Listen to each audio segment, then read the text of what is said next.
Hi,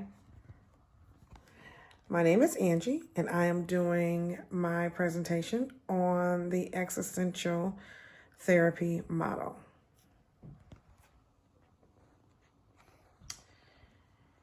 So, the existential therapy model, um, it was a movement, but that was not founded by any one particular person. It was founded by several different people that actually contributed to this particular therapy model. Drawing from a major orientation in philosophy, existential therapy arose spontaneously in different parts of Europe and among different schools of psychology and psychiatry in the 1940s and 1950s. And while there were several who contributed to this particular therapy movement, there were those who kind of stuck out to me. And that was Viktor Frankl, Rollo May, Irvin D. Yalom, Soren Kierkegaard, and Ludwig Binswanger. And I probably messed up a couple of those names. But that's just a small number of those who were amongst the other contributors that helped with the development of this particular theory. However, it was Viktor Frankl that actually brought this particular theory to the United States.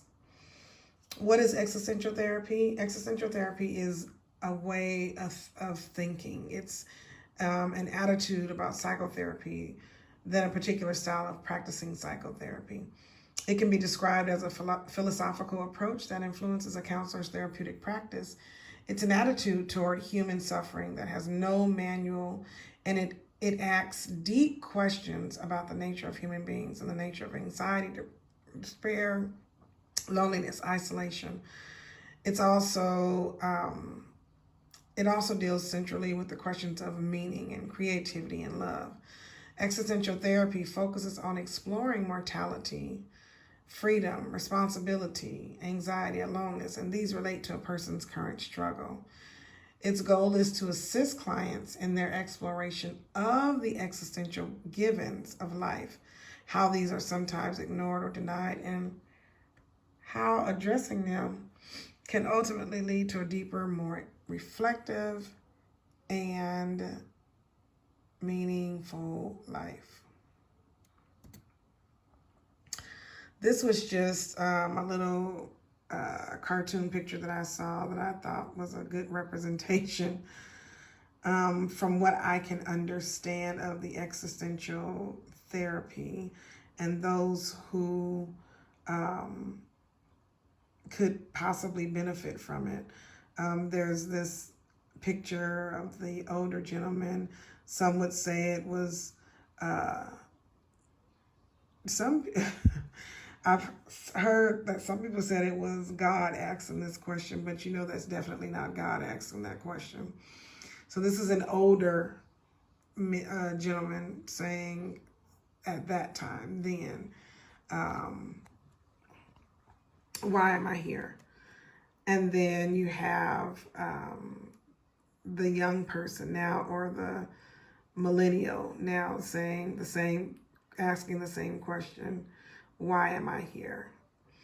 And that is a lot of the question. I mean, that's one of the main questions that takes place with those who are candidates or good candidates, as far as I can tell, for existential therapy.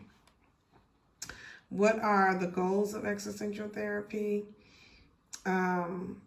It is to expand self-awareness, to increase potential choices, to help the client accept the responsibility for their choice, and to help the client experience authentic existence.